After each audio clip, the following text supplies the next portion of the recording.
नमस्कार, सभी को नमस्कार। और थोड़ी व्यस्तता की वजह से समय कम मिल पाता है।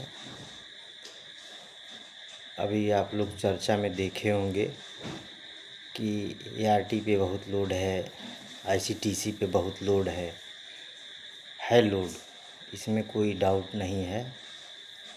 लेकिन हम लोगों को हम सिस्टम से भिड़ने जाएंगे। भाई पूरे इंडिया में लोड है, खाली उत्तर प्रदेश में लोड नहीं है। सोचने वाली बात है। और ये चीज़ें एक लिमिटेड समय के लिए हैं। हम ये सोचें कि ये परमानेंट लोड है तो ऐसा भी नहीं है। ये चीज़ें जो होती हैं एक फ़िक्स टाइम के लिए होती हैं कि हमको इतने दिन में ये करना है। ये ऊपर से डिसाइडेड होता है, इतने महीने का एक प्रोग्राम हम चलाएंगे, इसमें इनको फाइंड आउट। देखिए उनका सिस्टम है, उनको पता करना है through manpower. Centre rationalise हुए, किसी की छटनी नहीं की गई, उसी को उपयोग करके। और आप लोगों ने देखा होगा मैक्सिमम ऑप्टिमाइजेशन, तो ये तो गवर्नमेंट की प्लानिंग है। Maximum optimisation. अब कुछ लोग ये ना कहने लगिएगा कि ये सपोर्ट कर रहे हैं। नहीं भाई, हम सपोर्ट नहीं कर रहे हैं। मैक्सिमम ऑप्टिमाइजेशन का मतलब ही यही होता है कि ज़्यादा से ज़्यादा हम कैसे उपयोग कर सकते हैं। उनको अपना प्रोग्राम सक्सेस करना है, उनको गवर्नमेंट को रिपोर्ट देनी है, उनको करने दीजिए। हम उनका सोच करके चलेंगे। देखिए 100 काम में 90 काम 80 काम होगा तो भी कोई समस्या नहीं, लेकिन जहाँ काम नहीं होगा वहाँ समस्या है और हुई है। उसमें गेहूं के साथ घुन भी पिसा है। हम लोग के सामने सब कुछ आया है। आवश्यकता किस चीज़ की है, ग्रुप पे हमने सवेरे लिखा था। वो क्या कर रहे हैं उसके पीछे भागने की बजाय हम इसके पीछे भागें कि हमको क्या करना है, वो हमारे लिए ज़रूरी है।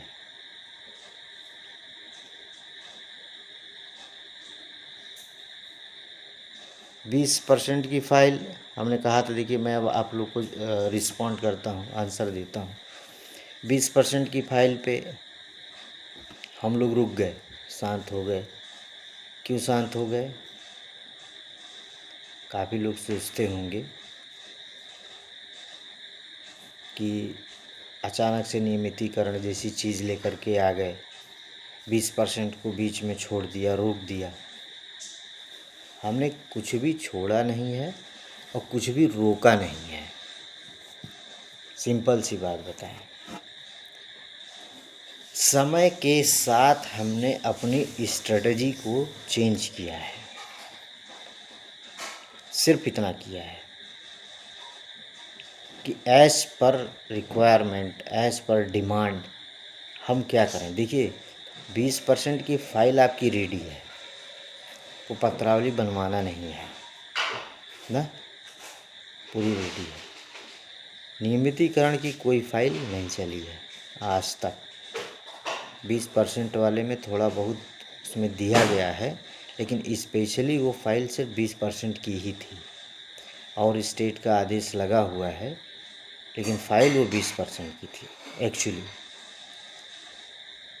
नियमितीकरण की तो कोई हमने शुरुआत ही नहीं किया है। कई लोगों का सवाल है कि भाई ये कोटर्मिनस प्रोग्राम है, नियमितीकरण कैसे हो जाएगा। कोटर्मिनस हमारे आपके लिए नहीं है। कोटर्मिनस नाको का प्रोग्राम है, फेज वाइज 5-5 साल का बजटीय कार्यक्रम है उनका। ये बजट लेने का उतना डेप्थ में अगर आप जाएंगे तब आप जा कर के इन चीज़ों को समझ पाएंगे। यहाँ आप किसी की बुराई करने के लिए नहीं बैठे हैं, हम लोगों को अपना रास्ता निकालना है। बहुत कुछ चीज़ें हैं जिनको डायरेक्टली एक्सप्लेन नहीं किया जाता है, ना किया जाएगा, करना भी नहीं चाहिए। हमारा टारगेट होना चाहिए कि जो हम लोग नहीं किए हैं हम लोग उसको कैसे करेंगे। क्या हमने कभी अपने सीएम से वो डिमांड किया, उन तक बात पहुंचाई? नहीं पहुंचाई है। वही तो हम लोग कर रहे हैं। ऑटो रिन्यूअल हो जाए, जॉब सिक्योरिटी हो जाए, को टर्मिनस प्रोग्राम का जवाब सबके पास है। को टर्मिनस 21 साल से आप कर रहे हैं, आप खुद जवाब दे दीजिए। को टर्मिनस 21 साल मजाक है, हम लोग खुद ही मजाक बने हुए हैं। 21 साल के प्रोग्राम को हम लोग अगर अपने मुंह से को टर्मिनस बताएंगे तो हम तो खुद मजाक बना रहे हैं इसका। जिन्होंने इस पूरे प्रोग्राम को कंट्रोल किया है वही मजाक बना रहा है, खुद ही तो को टर्मिनस बता करके। 20-21 साल पूरी उम्र निकल गई, ज़िंदगी निकल गई। संदीप भाई बलरामपुर, आपने बहुत अच्छी चीज़ लिखी थी कि रिटायरमेंट का इसमें कुछ होना चाहिए। किस बात का भाई रिटायरमेंट? मैं जवाब नहीं दूंगा, आपसे सिर्फ बात बताऊंगा। जिस पत्र पे आप हस्ताक्षर करते हैं वो ईयरली है। रिटायरमेंट वहाँ होता है जहाँ आप 20 साल 25 साल की कंटिन्यू सर्विस करते हैं। कई साथी हमारे बीच में निकाल दिए गए। हम लोग हर साल बॉन्ड भरते हैं। ऐसा तो नहीं कि हमने लिख दिया कि हम 62 साल 65 साल पे रिटायर होंगे, तब तो बात वो वहाँ समझ में आती है। हम तो 1 ईयर के लिए हैं, तो रिटायरमेंट की बात कहाँ से करेंगे? लिखा पढ़ी कर देना अलग चीज़, अपने मन को सांत्वना देना अलग चीज़ है। रिटायरमेंट की बात वहाँ होगी ना जहाँ पे एक फिक्स टर्म के लिए आप रखे गए हों, 20 साल 25 65 साल उम्र तक, 62 साल उम्र तक, उसको लेके आना है हम लोग को। हम लोग खुद से अभी नहीं समझ पा रहे हैं कि हमारी ज़रूरत क्या है। किसी साथी के मन में सवाल उठता है ऑटो रिन्यूअल, किसी के मन में आता है जॉब सिक्योरिटी, किसी के पास आता है नियमितीकरण कई लोगों के दिमाग को नहीं बैठता है। इसका बहुत ही सरल भाषा में बता दूं कि जब कोई आईएएस की तैयारी करने जाता है तो वो सोचता है, कई लोग ऐसे भी होते हैं कि किसी को आईएएस बनना है तो बनना है, ठान लिया उन्होंने। लेकिन कुछ लोग सोचते हैं कि यार इतनी टॉप लेवल की तैयारी है, कुछ तो भेटा जाएगा, कुछ तो मिल जाएगा, तो टॉप लेवल की तैयारी हम लोग करेंगे, तब जाके कुछ मिलेगा। हम नीचे से चलेंगे तो क्या मिलेगा? कुछ मिलेगा? नहीं मिलेगा भाई।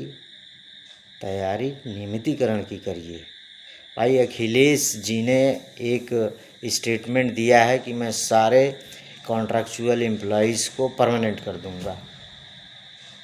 तो क्या तब डिमांड शुरू करेंगे हम लोग क्या, जब वो आ जाएंगे?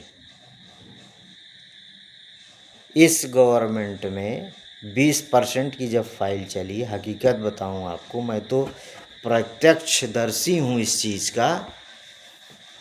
माननीय मंत्री जी को एड्स कंट्रोल विभाग के बारे में जानकारी नहीं थी, उतनी डीपली रही होगी, उतनी डीपली नहीं थी। हम लोग पहली बार गए, दूसरी बार गए, तीसरी बार गए तो चीज़ों को उन्होंने काफ़ी समझा इस चीज़ को, और फिर डेप्थ में उन्होंने सब कुछ निकाला। और देखिए उन्होंने दिया विधानसभा में, प्रश्नोत्तरी में जवाब में दिया उन्होंने कि ये स्वास्थ्य विभाग के एम्प्लॉयज़ हैं। बाद में उस लेवल का हमारा मेहनत नहीं था, उस लेवल की अप्रोच नहीं थी, उस लेवल का हम लोगों ने हल्ला नहीं किया, तो उन्होंने लिख दिया कि ये प्रोग्राम भारत सरकार का है, 100% फंडिंग है, तो उनको लिखने दीजिए, वो अपना काम कर रहे हैं, हमें अपना काम करना है। हम 20% पे रुके नहीं हैं। हमने कहा ना हमारी 20% की फाइल है शासन में, नियमितीकरण की कोई फाइल नहीं है। फाइलें बनने दीजिए। जब वहाँ पहुँचेंगे हम लोग जहाँ से फाइलों का निस्तारण होता है, आदेश होता है, तो किस फाइल पे आदेश होगा ये समय पे छोड़ा जाए। लेकिन हमें आपको पत्रावलियाँ बनवाना है, काम करना है अपना ना। तो किसी भी दुविधा में मत रहिए मेरे साथियों, मत सोचिए। आप काम है, काम की तरह से उसको एक्सेप्ट करिए। कोई कम काम करने की क्षमता रखता है, कोई ज़्यादा करता है, कोई एक साथ 10 काम निपटा लेता है वहीं पे उसी जगह पे। ऐसा भी है। कुछ हमारे साथी ऐसे हैं जो एक ही बार में 10 काम निपटाते हैं। विश्वास नहीं करेंगे आप लोग, अपने साथ साथ हर काम निपटा लेते हैं। स्पीड फास्ट है, टारगेट क्लियर है, लक्ष्य क्लियर है कि हमको करना क्या है।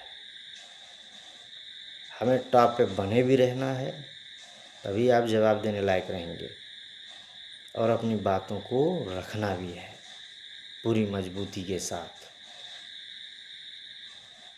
मैं भाषण देने नहीं आया हूँ, मैं सिर्फ एक बात आप लोगों से कहना चाहता हूँ कि कन्फ्यूजन से दूर हटिए, मोटिव उद्देश्य को क्लियर कर लीजिए कि लड़ाई हमको नियमितीकरण की लड़ना है। नियमितीकरण की लड़ाई जब हम लोग लड़ेंगे तब जा कर के मणिपुर तो नियमित हो गए, राजस्थान में कैडर बन गया, पंजाब में एक्स्ट्रा कुछ ना कुछ मिल रहा, दिल्ली पा रहा है। हम कब तक ये कहते रहेंगे कि ये को टर्मिनस है, ये तो वो राज्य थे, ये तो वो राज्य थे। सबको छोड़ दीजिए, आपको अपने काम पे भरोसा है। आपने जो काम किया है, जो कंट्रोलिंग की है, जो आपने सीखा है, जो आपने बताया है डेटा, उस पर भरोसा है कि नहीं भरोसा है। 1,25,000 PLHIV की आप सेवा कर रहे हो, पूरे देश में आप 16 लाख से अधिक की सेवा कर रहे हो। इन पे भरोसा है कि नहीं भरोसा है। हाँ देखिए, हम लोगों ने YouTube चैनल बनाया, बहुत कम लोग उसको अभी सब्सक्राइब कर रहे हैं, करवा रहे हैं। भाई हमारे बायलॉज में लिखा है कि हम लोग अपने संगठन को ऊपर ले जाने के लिए सांस्कृतिक गतिविधियाँ हो, सोशल सामाजिक गतिविधियाँ हो, जिस भी प्रकार से हमारा संगठन ऊपर जाएगा हम वो करेंगे। PLHIV को साथ लाना है, आम आदमी की तरह, डेटा की तरह नहीं। वो हमारे डेटा नहीं है, हमारे भाई हैं। हम उनके लिए 5,000 रुपये की डिमांड कर रहे हैं। ऐसा नहीं कि हम लोग पहले हैं जो डिमांड कर रहे हैं। कई स्टेट में उनको मिल रहा है, राशन भी मिल रहा है, उनको यात्रा भी मिल रही है, अपने यहाँ मिल चुका है। ऐसा नहीं कि हम लोगों ने दिया ही नहीं, यहाँ गवर्नमेंट ने दिया है 100 रुपया। तो भाई उनको 5,000 देने में क्या दिक्कत है। जो चीज़ें साइड से हो रही वो डायरेक्ट होने लगे, हमारा आपका भी अच्छा हो रहेगा कि वो कहना नहीं पड़ेगा, कि ढूंढना नहीं पड़ेगा, फ़ोन नहीं घुमाना पड़ेगा, उनका एड्रेस मेंटेन रहेगा। पैसा बहुत बड़ी चीज़ है आज की डेट में। सब्सक्राइब कराइए, ये पावर है जिसकी ताकत आप नहीं समझ पा रहे हो, आगे समझोगे आप। ये बहुत बड़ी पावर है। यूनिटी 20,000 नहीं, 16 लाख 17 लाख की यूनिटी आपके पास है। आप अभी तक समझ ही नहीं पाए थे। समझो उस पावर को, आप साथ लेके चलिए। आप, हम किसी से लड़ने नहीं जा रहे हैं, ना हम नाकों से लड़ रहे हैं, ना हम सेक्स से लड़ रहे हैं। हम लोग डिमांड कर रहे हैं, हम अपने भाइयों से ही लड़ेंगे, दिशा से लड़ेंगे, SRL से लड़ेंगे। डॉक्टर्स जो हमारे सर पे हाथ रखते हैं, हम उनसे लड़ेंगे क्या। अरे किसी की पर्सनल वैमनस्यता अलग चीज़ है और एक हुजूम को आगे बढ़ना अलग चीज़ है। सोचिए वो दिन कितना बड़ा होगा कि अगर इस उत्तर प्रदेश में हम सभी के साथ डॉक्टर, दिशा, SRL, यूपी से एक रैली निकाल दें नियमितीकरण के लिए। किसको नहीं चाहिए? जॉब सिक्योरिटी के लिए। दिल गदगद हो जाएगा यार हर आदमी का। कहाँ चक्कर में पड़े हैं, सब भाई हैं। हमें किसी को ये नहीं करना है कि ये वो है ये वो है, नहीं। हर इंसान इंसान है। उनकी जैसे मान लीजिए कोई भी है, हम ही थे यहाँ पे, आपसे बताएं लोहिया में मैं जब CMS सर के साथ रहता था, पता नहीं कितने डेली राउंड पे हम लोग लेटर लिखते थे। वो सिर्फ हमको बताते थे कि इनके विरुद्ध ये शिकायत, इनके विरुद्ध ये शिकायत। दिन भर हम चिट्ठी लिखा करते थे। हमसे लोग नाराज़ हो गए। भाई हम तो ऑर्डर फॉलो कर रहे हैं। हाँ, कुछ शब्द कभी गड़बड़ हो जाते थे तो सर मुझसे बोलते थे कि इन शब्दों का उपयोग मत करिए, काम करना है, झगड़ा नहीं करना है। शब्दों का उपयोग सही होना चाहिए। जैसे हमने देखा है कि कई जगह ये लिखा जाता है कि फलाने ज़िले में फलाने जगह पे इतने PLHIV का लक्ष्य है। PLHIV का लक्ष्य है, एस्टिमेशन लक्ष्य हो गया। उसका शब्द का नाम ही अनुमानित है, तो लक्ष्य कैसे हो गया? आप अपने आप को खुद ही फंसा रहे हो। कल को कोर्ट में पेश हो जाएगा तब आप ढूंढ के ले आओगे कि आपने लक्ष्य लिख करके दिया है। क्या है यार, अनुमानित। नायको खुद कहता है कि एस्टिमेशन है, उसको लक्ष्य नहीं है। वो लक्ष्य हो ही नहीं सकता है। अगर आपने लक्ष्य कह दिया तब तो भाई आप ढूंढ के लिए, इसका मतलब आप फिक्स हैं कि ये इतने है ही है, आप गारंटी ले लिए इसकी। एस्टिमेशन है, शब्दों का उपयोग सही होना चाहिए। हम लड़ने नहीं आए, हम लोग सब लोग एक काम करने आए हैं, कंट्रोल करने आए हैं, नियंत्रण करने आए हैं। काम की कमी है तो आपस में उसको हम सुधार सकते हैं। हाँ, हमारे भाइयों का TADA नहीं मिलता है, 6-6 महीने का TA मिला, 6 महीने के नहीं, वहाँ लड़िए, सब लोग मिल करके लड़िए। भाई काम कर रहे हैं, पैसा तो चाहिए, लेकिन आपस में फूट ये सब ठीक नहीं है। सबका लक्ष्य एक है कि एड्स का नियंत्रण होना चाहिए, HIV एड्स का।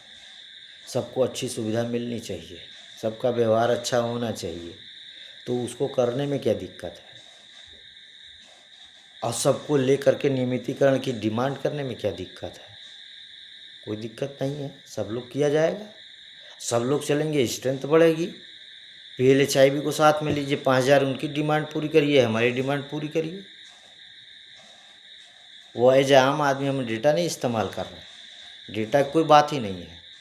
उनको अपने साथ जोड़िए, यूट्यूब सब्सक्राइब कराइए। भाई मैडम को एक चिट्ठी लिखें, BOP एड्स कंट्रोल को एक चिट्ठी जा रही है इस संबंध में कि हमारा ये चैनल है, आप लोग भी सब्सक्राइब करो। क्योंकि हम इसमें सिर्फ भाषण नहीं देंगे, हम लोग आप लोग जो काउंसलिंग करते हैं, adherence counselling, post exposure prophylaxis की बारे में डिटेल और सारी डिटेल हम लोग सब कुछ इस पर शेयर करेंगे, कुछ भी बचाएंगे नहीं। मोटिव क्लियर रखो मेरे भाई, आप लोग कन्फ्यूज़न मत हो, कन्फ्यूज मत हो। एक रास्ता, एक ढर्रा हमें बनाना है, हमें नियमित होना है, दिमाग में ये रख के चलना है। उसके लिए पत्र मुख्यमंत्री जी को गया, उसके लिए बहुत जल्दी हम लोग का कार्यक्रम शुरू होने जा रहा है। एक पत्र ड्राफ्ट करके दूंगा आप लोगों को, अपने ज़िले के, अपने विधानसभा स्तर के माननीय विधायक जी से, माननीय सांसद जी से लिखवा करके मुख्यमंत्री जी को भिजवाना, सबको भिजवाना है कि हमें नियमितीकरण चाहिए, ये हमारी समस्या है। हम 21 वर्षों से सेवा कर रहे हैं, हमारे पास कुछ नहीं। हमारे सैकड़ों साथी ऐसे फ्री फंड में चले गए, आज तक उनके परिवार को कुछ नहीं मिला। ये सारी बातें मुंह से बोलना है, समझाना है। हम गरीब हैं साहब, हमारा तनख्वाह बढ़ा दो, नहीं। हमने कंट्रोल किया है साहब, हमने सेवा दिया है आपके प्रदेश में, इसको नियंत्रित किया है, हमारा हक बनता है, हमारी मदद करिए, सदन में विधानसभा में हमारी आवाज़ उठाइए। बहुत जल्द हम लोग हायर लेवल के जो विपक्ष के नेता, पक्ष के नेता सबसे मिलने वाले हैं, बात करने वाले, अपनी बात को समझाने वाले हैं कि हर जगह उठे ये मुद्दा। डीएम साहब को ज्ञापन देना है, हम लोगों को ज़मीनी स्तर पे काम नियमितीकरण का शुरू कर देना है विदिन 1 वीक। कार्यकारिणी तैयार है, बिगुल फूंक चुका है, सब लोग फील्ड में आ जाइए, मोटिव क्लियर कर लीजिए, नियमितीकरण सबको साथ लेके, किसी को हम छोड़ेंगे नहीं। बिल्कुल स्पष्ट मैसेज है, किसी से लड़ेंगे नहीं, और जो लड़ रहे हैं उनसे मेरी रिक्वेस्ट है, लड़िए नहीं। कोई यहाँ घर से लड़ने नहीं आया है, सब काम करने आए हैं। लैंग्वेज थोड़ी सी सॉफ्ट कर लीजिए, क्या हो जाएगा भाई, आपस में बैठ करके आप करेंगे तो आपको डबल काम हो जाएगा, जो काम नहीं हो रहा वो भी होने लगेगा, ये बिल्कुल तय है। ठीक, नमस्कार, फिर मिला जाएगा। रणनीति यही है कि बहुत जल्दी हम लोगों को लेटर अपने क्षेत्र से भिजवाने हैं माननीय मुख्यमंत्री जी को, नियमितीकरण का, और जो मुद्दे आते रहेंगे उस पर बात होती रहेगी। इंश्योरेंस का बहुत जल्दी क्लियर हो जाएगा, फाइल उसकी रेडी हो रही है। टर्म इंश्योरेंस होगा, हेल्थ वाला अभी नहीं होगा, पहले टर्म इंश्योरेंस हो जाए फिर उसकी बात आगे करेंगे। टर्म इंश्योरेंस जिसमें एनी काइंड ऑफ डेथ होता है, कुछ तो मिले, किसी के भी साथ अचानक घटना घट जा रही है, कुछ नहीं मिल रहा है, हम लोग भी कुछ नहीं कर पा रहे। Please be clear, be responsible about your family, about your future और समाज के लिए। धन्यवाद, नमस्कार।